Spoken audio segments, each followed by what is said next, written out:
Hey everybody, welcome in. It's the LL Sports Podcast. Happy spring. With Jason Guarente, Jeff Reinhart here, LNP and Lancaster Online, talking everything LL League stuff. We're just about to hit May. There's a lot going on. And I know spring sports is on the top of everyone's mind, but let's talk about football first.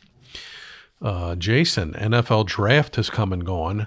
I think this is cool. 3 LL alums are going to signed as undrafted free agents. They're going to get a shot at mini camps. Do tell, who's going where? Well, let's start with Manheim Central. Two of them are alumni of the Barons. Yes. Evan Simon, Yes. the quarterback who went to Rutgers and then Temple, Yep. and is second all-time in passing yards in LL League history. He is. Signed with the Giants for an invitation to minicamp, which is in later this month.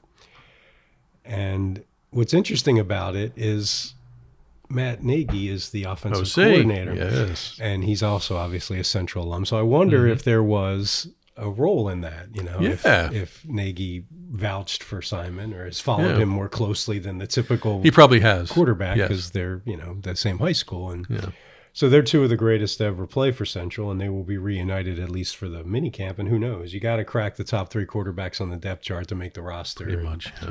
It's Jackson Dart and James Winston. He's still playing? He's still playing. Oh, man. And a third guy who's named Brandon Allen, who I couldn't tell you anything about. So he has to crack that top 3. But you just want to get in front of, NFL eyes. Sure. And even if you don't make the 53-man roster, you could play in one of those second-tier leagues, or you could be on the practice squad or something of that nature. So Evan Simon was the first. The other Central alumnus was Nate Reed, the kicker.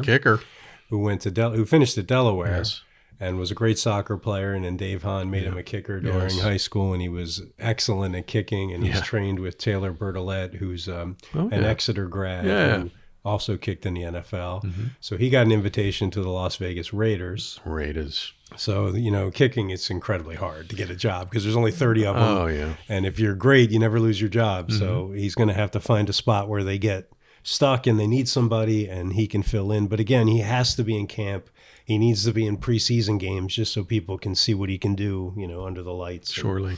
So that's a big break for him. Vegas, though, worst places to go. I know. 22 years old. Wow. And starting a pro sports career. In Vegas. What do you think those guys do at night? You think they tuck in at about 9:30 and call it a night? Yeah. Although I've gone to Vegas before and not gambled. Yeah. And there's just so much to do there. I couldn't imagine living there with all the money in the world and being in my early 20s. So there's probably some trouble you could find. Nate, have fun. Yeah. So that's 2 of them. And the third one is Warwick grad Nolan Rucci. Oh, yeah. Who's an offensive lineman who went to Penn State, finished at Penn State, and is with the Indianapolis Colts. So his brother Hayden obviously has bounced around a little in the NFL, played for the Dolphins. Yes. He was with the 49ers at the end of last season, and his dad obviously is a former NFL player as well. Yes, good luck to those guys. 2 comments. You mentioned Nagy and Simon, and maybe Nagy had a role in that.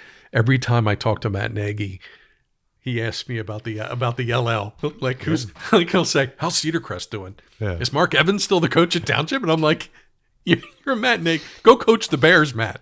Go coach the Chiefs." He's asking me about who are the best quarterbacks in the LL. That's Nagy. He's great. That's not unusual, by the way. No, for alumni who become famous, like Ross Tucker's an NFL broadcaster now, and he's always talking District 3 football. Yeah, he is. It's like you never get away from him. He's a Why Missing guy. Yeah, so. I'm always honored. What's the word? Tickled. Like every football season comes around, and Ross Tucker will follow me on Twitter. Hey man, he needs to know what's going on. He needs to know what's going on. Great coverage. And the other thing, the kickers. Now Reed's going to get a shot. You got Wright from LS. Who's the Cedar Crest guy who went to Maryland?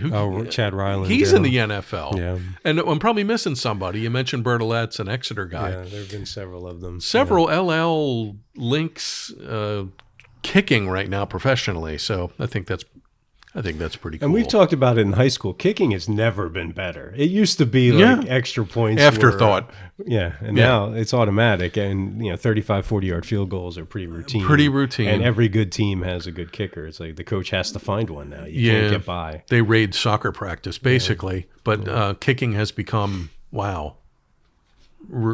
specialized and really, really good. Okay. Good on those guys.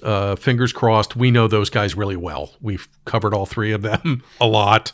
And we'll see how they do here next level. Jason, there's one undefeated baseball team in all of District 3. I would guess that's Northern Lebanon. That is Northern Lebanon. Vikes are 15-0. It's hard to go 15-0. Yeah. And they haven't scored a ton of runs, so they've been in a lot of low-scoring, close games, but their pitching is so good that they haven't lost any. We'll see. They're the top seed in District 3 4A, and Northern Lebanon and LS are probably our best bets for district championship runs. Okay. This is the year for them. Their best players for the last 3 years are seniors now, and this is the best team they have. They're going to win Section 4, and we'll see if they can make a run in league playoffs. It's hard, because you're playing those 5A, 6A schools, depending how far you advance. But yeah. LS has 1 loss? LS has 2. 2 losses? They lost to Solanco early, and then Hempfield got them like last 8-6 or something? It was a 2-run game. Hempfield's on a run right now. We can talk about Section 1 because Township is 6-0. They played an epic game with Ephrata, 1-0. Oof. Cam Sims pitched a masterpiece for Ephrata, and then Jack Kneff, who has been a relief pitcher, but more of like a 1-inning closer type of guy, pitches 5 innings with 12 strikeouts. Was he the opener, or was he coming in from the bullpen? He came in the third. And he was the bulk guy. He was the bulk guy. Okay. But it's like it would be like if you asked a closer to pitch 5 innings in Major League Baseball. Don't see that anymore. The guy can do anything, and with 12 strikeouts, amazing. 15 outs, and 12 of them were Ks. Oh man! And then on Sunday he went to Big 33 football practice. Yeah. I mean, if they just sent him to like a different place every day of the week to play a different sport, like he could do it. And he would dominate at it as well. So Everett has trouble scoring sometimes, and the only run was when Jacob Carrasco, the catcher. Okay, your guy. I don't know if you've Good. ever seen him. He's built like a linebacker. He is like 6'3", 230 maybe. Oh my. He's like a very imposing figure, and he bats leadoff. And really? A lot of catchers don't run the bases in high school. They have courtesy runners. Oh. But he runs the bases. Does he? He stole third and scored on an error, and that was the only run. That was it. He stole home last year in an elimination game. Wow. With 2 outs in the last inning. Straight steal. It was a throwback to the pitcher and run home. Took off. And beat it by inches. Great. I mean, that was one of the gutsiest plays I've ever seen. So the point is that he's not a typical catcher. He's a complete baseball player. So they're 6-0 Township, and Hempfield's 4-2. Okay. And Hempfield beat LS and Cedar Crest last week. Ooh, so they're a half game up for second with Penn Manor. Comets in baseball. No one's mentioned. Penn Manor's 4-3, and then Cedar Crest and Ephrata are 3-4. But Penn Manor has to run the gauntlet of Hempfield Township and Ephrata to close it out. So thank you, Mr. Schedule Maker. Yeah, they've had the easiest games behind them, so that'll be tough. So we'll see. Hempfield plays Township at Neffsville under the lights Friday night. There aren't many night games at Township. It's a special occasion, so that's it's kind of the game of the year for the regular season the rest of the way. Any other baseball notables you got? Section 3 is still Central and Donegal, 7-0, and Central 6-1. The only loss is the head-to-head matchup at Mount Joy. They play a week from today, which is Monday. That'll decide whether it's co-champs or an outright title for Central. And we mentioned Northern Lebanon running away with it. LS is 6-1 in the league. Warwick is 5-2. They play a week from today as well. So if Warwick could run the table, they could theoretically tie for first if they were to beat LS. But LS is head and shoulders above the other teams in the section in terms of power rating and that type of stuff. District 3 and 5A and 6A, it's interesting. Hempfield's 4, Township's 5, Effort is 6. And in 5A, LS is 4, Central's 5, and Donegal's 6. Interesting. So they're not the top seeds, but you can win a district championship from the 4, 5, 6 spot for sure. Yeah, no doubt about that. And then we mentioned Northern Lebanon is probably the favorite. How about that? Yeah, this is their year. Yeah, they've been great. Okay, tennis. Let's go tennis here because they're at the league championships. As we tape on Monday, the finals of everything is today. Congratulations, Manheim Township. Blue Streaks beat Hempfield for the team championship last week. Blue Streaks. Second straight league championship. I wonder how many league titles Township has. Many. Yeah, Many. yeah. I don't know. It's like lacrosse. They just put the year they started in a dash to present. That's a heck of a banner, man. Yeah. That's a lot of titles. So back to back for the streaks. Okay, here we go. Definitely like name dropping the kids. Singles finals 3A. Braylon Garcia Hempfield versus Kurt Chong Manheim Township. 2A singles final. Anvil Cleona Travis Hostetter against Pequay Valley's Nolan Stoltzfus. In the semifinals, guess who Travis Hostetter beat? Not even a guess. No, I couldn't tell you. Chase Hurst from Mennonite. He made the semis of the league. That kid's amazing. What an athlete. Really? He made the golf semis. Too. Yeah. Oh, wow. That's awesome. All right, doubles finals. AAA from Township. Chong and Ryan Palanjan. That's a tough one to pronounce. I probably pronounced it wrong. I'm sorry, Ryan. Against Garcia and Luke Over from Hempfield. 2A doubles final from Anvil, Hostetter and Augusta. Oh, boy. That's a tough one to pronounce. Gia Rentano from Anvil. They play Stoltzfus and Jack Feaster from Pequay Valley. All of those finals are Monday at Conestoga Valley. Looks like the weather's going to cooperate. We can only hope. Not a ton in track this week. Well, the Penn Relays was last weekend. Yeah. Cy Fritz at Millersville and the Lebanon County Championship. Anything jump out? I wanted to mention some throwers here. Mm-hmm. Wilder Long we haven't mentioned with Hempfield. He used to be a baseball player. Yes. He was a pitcher and he had a lot of injuries. So he gave up pitching and he's throwing the disc and shot put. There you go. With very little experience. And he's at 57-10 in the shot, which is very good, and 172 even in the disc, which is around 10th all time in the LL. So wow.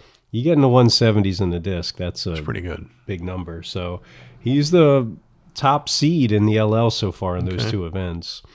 On the girls' side, Eliana Schneider was third at Penn Relays in the javelin. Nice. She's a Cedar Crest senior who's going to Virginia to be a heptathlete. So that's amazing. She runs the 800 in high school. She throws the jav. She does high jump, and then she's learning the other events to do the heptathlon at Virginia. So she's just an incredible athlete. She threw 152.7, which is very slightly below her PR, which is 153 something, and she's fourth all time in the LL. I think she was the top United States finisher. Incredible.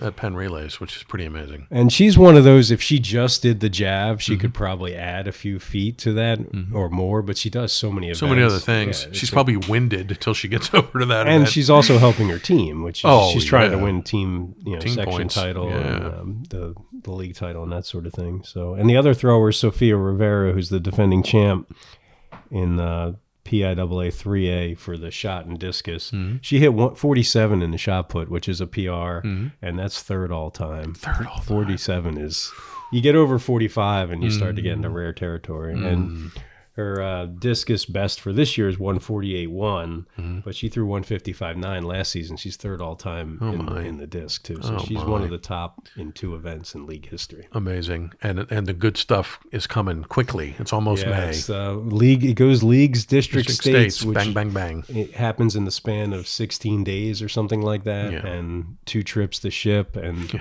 then Memorial Day weekend. It's over, and everything else is still going. Yeah, you got that right. Okay. We have our eyes on track, I promise. Okay, volleyball, real quick. Things are happening. First place in both sections, Hempfield 8-0 in Section 1. They got a 3-game lead. Wow. But it gets really nutty behind them. Warwick is 6-3. Cedar Crest is 5-3. Penn Manor is 5-3.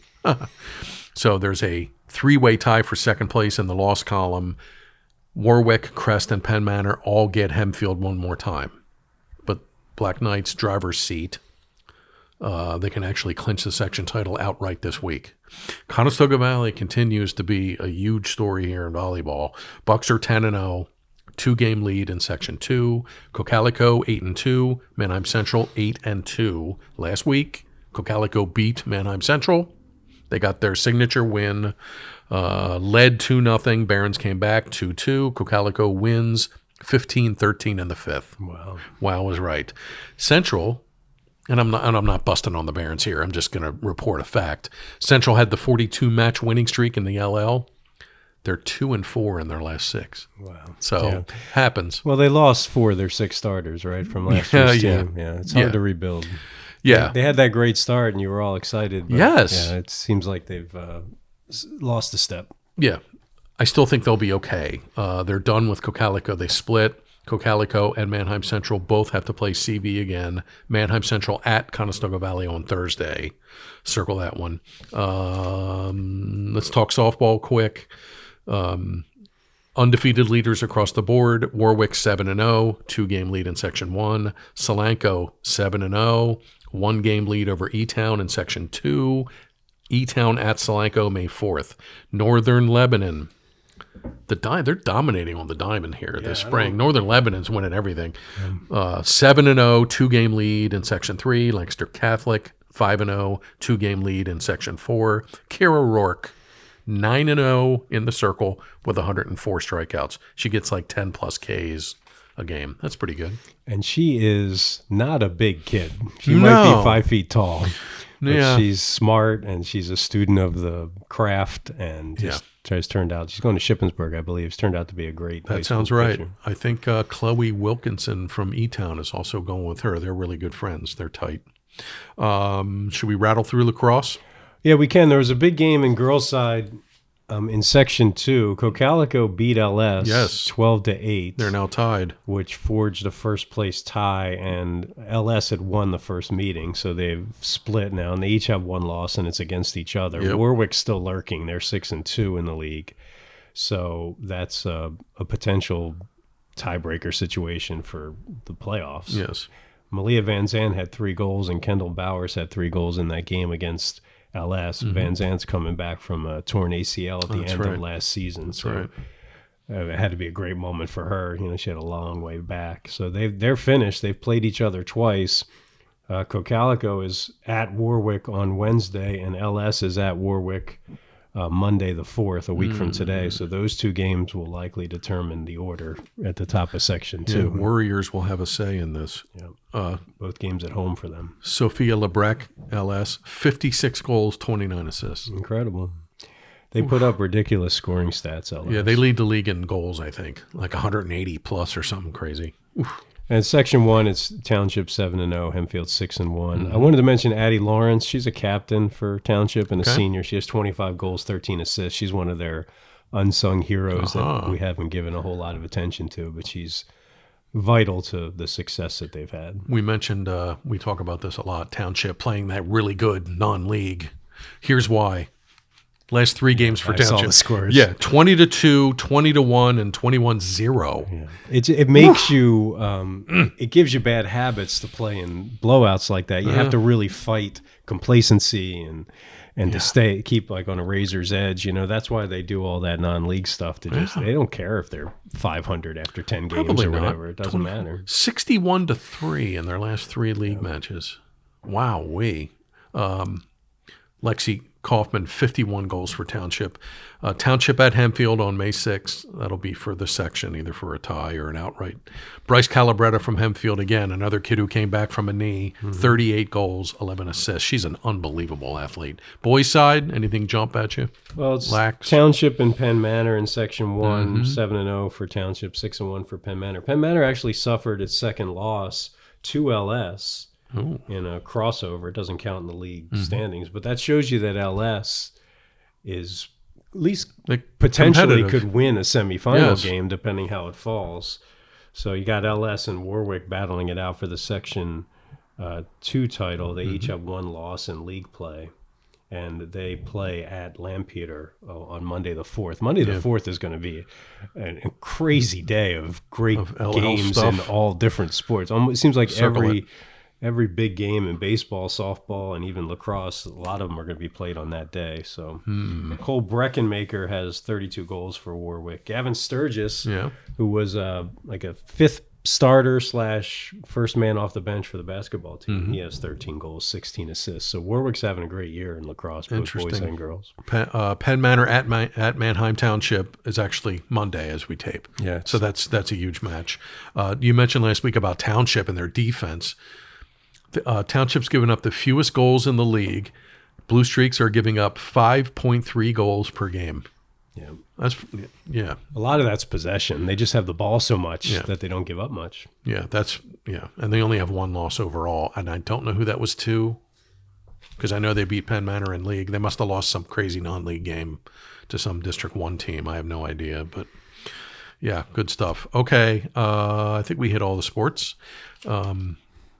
Anything else on your notepad? We're down to the stretch run here. We have about a week and a half of regular season, and then it's playoffs. That's the thing about spring is the weather's so bad in March, and it starts to get warm, and the season's over. And now it's playoff time. So. Yeah, we're tracking everything. We're doing the best we can. We're out and about. So stay tuned for coverage. Make sure you're on Lancaster Online. Everything goes there first. We cover as much as we humanly possibly can, plus all the stats and the schedules and the standings. All that stuff is on Lancaster Online, and it's there first. So please kindly click there and find it. What's on your schedule this week? What are you going to see? Anything good? I'm going to see LS in E-Town Monday night. Okay.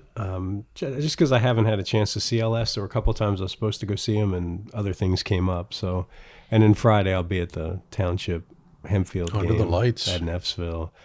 And who knows, the schedule changes as the days go by. I could end up somewhere else, maybe go see a different game Wednesday. It might rain. Who knows?